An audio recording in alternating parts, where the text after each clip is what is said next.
Drakor, K-movie di mana-mana ya. Antusias masyarakat menonton film dan juga drama Korea memang semakin tinggi. Nah, laris manis tayangan drama, kemudian film Korea juga berdampak positif pada profesi penerjemah bahasa Korea yang juga ikut kecipratan. Malam ini kami hadirkan salah satu penerjemah drama Korea, ada Deas Putri. Deas, selamat malam. Annyeonghaseyo. Malam. Deas. Annyeonghaseyo.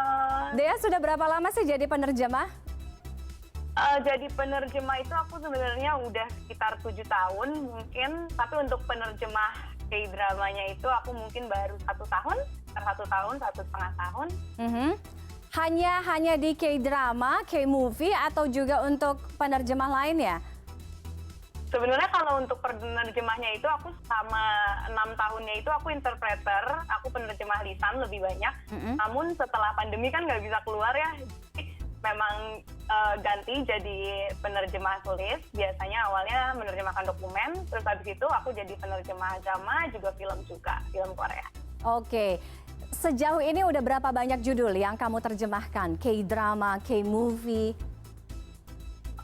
Kalau misalnya dicampurin K-drama dan K-movie-nya, karena memang baru ya, belum lama, jadi mungkin sekitar 15. Wow, 15? Terjemahin.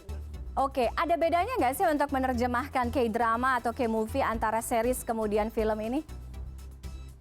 Sebenarnya kalau dilihat dari durasinya aja kan udah beda ya. Kalau misalnya film itu mungkin sekitar 2 jam atau paling lama banget 2,5 jam. Jadi paling pengerjaannya memang bukan yang jarak panjang seperti itu. Tapi kalau untuk drama, karena minimalnya aja dia 10 atau yang paling sering aja adalah 16 episode, yang mungkin biasanya sekitar 16-20 jam, tentunya perbedaan berasanya banget sih di waktu pengerjaannya. Oke, kita spesifik ngomongin K-drama aja ya. Misalnya kalau K-drama kan drakor itu kan umumnya tuh 16 episode ya. 16 episode. Kamu butuh waktu berapa lama untuk nerjemahin satu judul yang 16 episode misalnya? Oh, kalau misalnya ngitungnya begitu sebenarnya ada susah ya.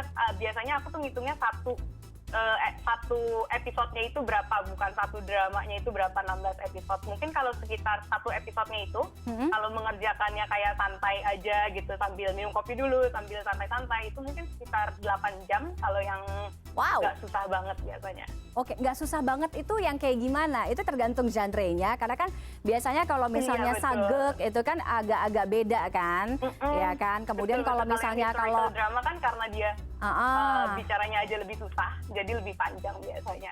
Oke, itu tantangan paling beratnya apa, Dek, selama kamu menerjemahkan ini? Oh, kalau selama aku menerjemahkan K-drama ini sih tantangannya itu selalu biasanya berpacu sama deadline satu. Yang kedua adalah kadang-kadang bahkan aku nggak tahu bahasa Indonesianya itu apa, bener-bener kata yang sangat baru buat aku juga. Sedangkan tiba-tiba aku dengar bahasa Koreanya kan makin bingung, itu juga sih. Dari vocabnya juga, kadang dari genrenya juga, dari genre politik biasanya yang susah. Atau biasanya mungkin genre yang aku nggak suka sih, biasanya yang paling aku capek nerjemahinnya.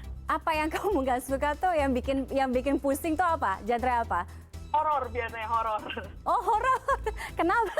Karena kamu takut? Takut aja sih kalau itu horor. Yang susah politik. Oke. Nah, kalau misalnya tadi kan kamu ngomongin, berarti kalau aku tuh nangkepnya gini, di setiap tantangannya itu adalah bagaimana si bahasa Korea ini juga berevolusi, ya kan? Mungkin yang dulu sama sekarang banyak slang-slang baru, ya sama aja kayak kita Indonesia atau misalnya bahasa Inggris, iya nggak sih? Betul. Itu juga salah satu tantangannya sih, karena kadang-kadang memang yang dicari di kamus nggak ada, atau yang belum sama sekali kita dengar di variety show atau dramanya sendiri, berarti kita nggak bisa tahu artinya. Nah, kalau itu jadi memang harus ngubek-ngubek internet, kayak apa sih itu artinya, harus tahu feelingnya juga kan. Biasanya kalau misalnya bahasa gaul nggak bisa hanya menerjemahkan secara literal biasanya. Itu juga tantangan sih bagian situ. Oke, Dek, kamu ngelihat bagaimana perkembangan K-movie atau K-drama atau Hallyu gitu ya beberapa tahun belakangan. Apalagi kalau misalnya setahun ke belakang, di masa pandemi itu semua orang kayaknya nonton yang tadinya kayak saya gitu ya, nggak pecinta K-drama, akhirnya kecemplung juga di situ. Bahkan sekarang akhirnya ikutan belajar bahasa Korea, bikin segmen Korea di program sendiri bahkan itu juga. Gimana kamu ngelihat ini? Kalau dalam setahun ini sih memang sebenarnya tidak sekali ya sama sebelum pandemi ini, Mbak.